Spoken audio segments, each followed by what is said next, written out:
یو صحابي راغی او د دواړو جهانو سردار مبارک ته وی چې د الله رسوله زه چا سره ښه سلوک وکم، چا سره نیکي وکم، چا سره احسان وکم.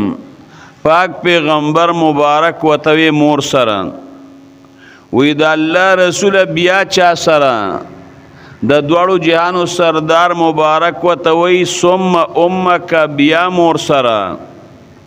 بیا یې په دریم ځل باندې تپوس وکړه د الله رسوله بیا چا سره؟ امام الانبیاء ورته بیا فرمایل چې مور سره.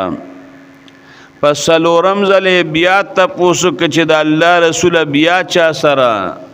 د دواړو جهانو سردار مبارک ورته ثم اباک.